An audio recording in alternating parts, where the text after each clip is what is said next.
Good evening and thanks for joining us. We hope you're enjoying our coverage of the Clark tournament. I'm Olivia Lemon. We started the day off with snow and slush, making for some messy conditions on the roads. Temperatures quickly warmed up, which caused a lot of the ice and some leftover snow to melt. Here's meteorologist Tim Kelly with more on what we can expect this weekend. Yeah, we picked up about 2 inches of snow, more like 3 towards the New Hampshire border, 1 toward the Rhode Island border with a little crispy freezing rain on top.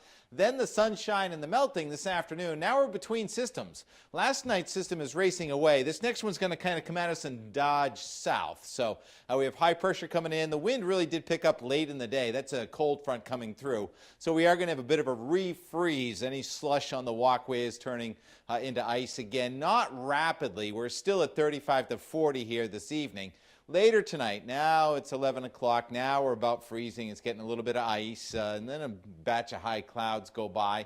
We wake up to 25 to 30 with a brisk breeze, sunshine, and a few clouds mixed tomorrow. More seasonable, 35 to 40, nice looking Friday. Here's the 10-day forecast, 40 tomorrow, 42 Saturday. Sunday, it's a mess, ends up ultimately wet. There's a bit of a refreeze. During Monday, the sun comes back. Wind is gusting 50 to 60.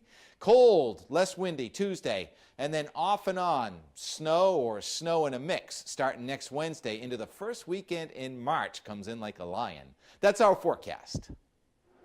And police are reminding drivers to clear snow and ice off of cars before heading out. They say after weather like last night, snow packed down by ice can be extremely dangerous if flying off of a car.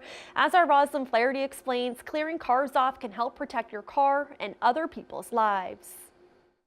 This is the damage done by what Spencer police are calling an ice missile. The ice flew off another car, shattering the windshield Thursday morning. Discomforting. I mean, it makes you startled and makes you react quickly, and sometimes you jerk the wheel. Startles you, yeah. Makes you kind of jump. Mark Friel is traveling back to Canada and says he saw a lot of cars on the highway covered with snow and ice. He says he took the extra time this morning to clean off his truck to avoid a potentially dangerous situation. What I do is stand on my step. I got a really long brush and I brush off as much as I can. State police tweeting out 2 incidents where troopers pulled over cars covered with snow and ice. Dudley Police Chief Stephen Wayner says they've been dealing with the ice problem all winter. Especially on days like today. So you had a situation last night where you have some ice and snow. And now today, if you don't clear it off, that's going to melt. So the temperatures rise up a little bit, it melts. But the whole sheet doesn't melt off. He says people could face fines if they are pulled over. He advises giving yourself more time to clean everything off so no one gets hurt. It can cause a lot of damage, but if it lands on the windshield of another person behind you, that's going to certainly take away all their vision and cause them to take some kind of maneuver that they probably shouldn't do. The incident in Spencer happened on Route 49. Police say there were no injuries. Rosalind Flaherty, Worcester News Tonight.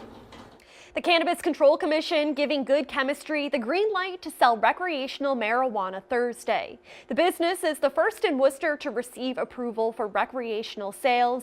Good Chemistry opened in August and was already selling medicinal marijuana. In a statement, the company's CEO says, "We are thrilled with the Cannabis Control Commission's decision to approve Good Chemistry's application for an adult use cannabis license in Worcester. With this final approval, Good Chemistry Nurseries is preparing to open for adult use as soon as possible at our dispensary located at 9 Harrison Street in the Canal District." And 2 malls in central Massachusetts will open kiosks selling CBD products. Cannabis firm Green Growth Brand says it has entered into agreement with the Simon Property Group to gain access to 108 shopping malls in the U.S., including the Auburn Mall and the Solomon Pond Mall in Marlborough. According to the company, their products will be marketed under the 7th Sense Botanical Therapy brand. Products will include CBD-infused personal care and beauty products. CBD is the non-psychoactive element of the cannabis plant. Green Growth Brand CEO Peter Horvath says they will methodically roll out hundreds of shops across America in the very near future.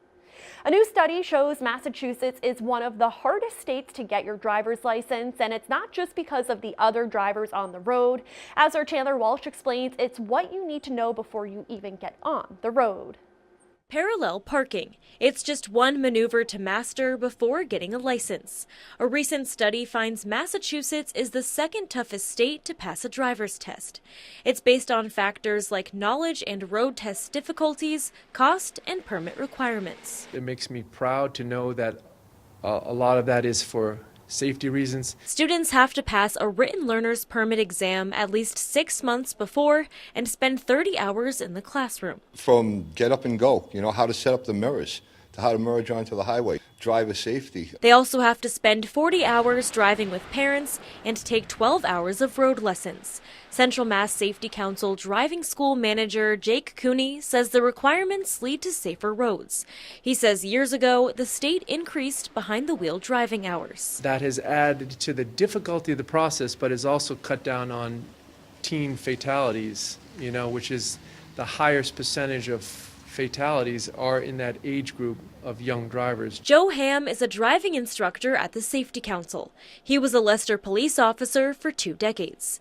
He's seen young driver crashes firsthand and says the tough process to get a license helps keep kids alive. I saw more than anybody really wants to see. And I can relate it to the kids in classroom. For students like Trish Pilata, the process may be difficult, but it's worth it. It's kind of long, but I'm kind of excited to start driving so that I'm more experienced when I go out on the road by myself. Central Mass Safety Council has up to 3,000 students a year.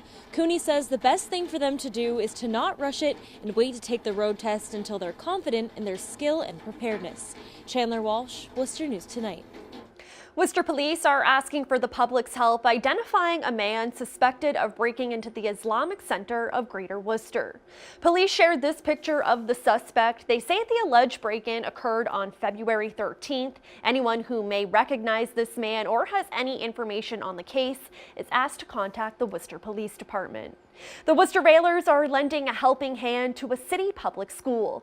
The Vernon Hill Elementary School's library is undergoing a rehab, and as our Brittany Schaefer tells us, it's all thanks to volunteers from the hockey team.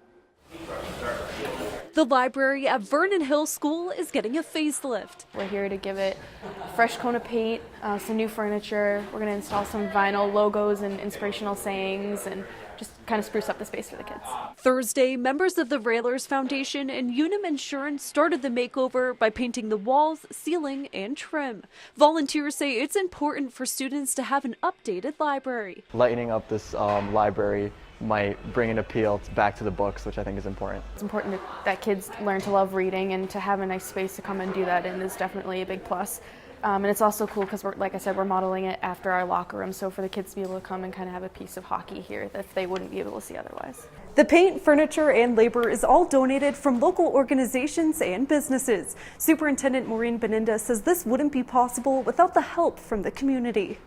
For at least 2 decades, right, we haven't been able to really update that library. This is a project that probably would have been put on the back burner because there's so many projects that we really need to get to. So I really want to thank them for really caring about our students. Volunteers say they enjoy giving back to the community and schools. Part of our community first philosophy, just getting out in the community, making sure we give back to what the community that's given to us. I'm actually from Worcester, so I know that volunteers are what make these kinds of places and environments continue moving forward. Giving back is important.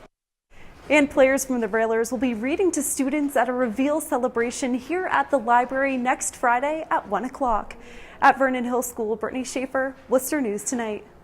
All right, thank you, Brittany. Well, that'll do it for us for now. We continue our coverage of the Clark Tournament. I'm Olivia Lemon. Thanks for watching and have a great night.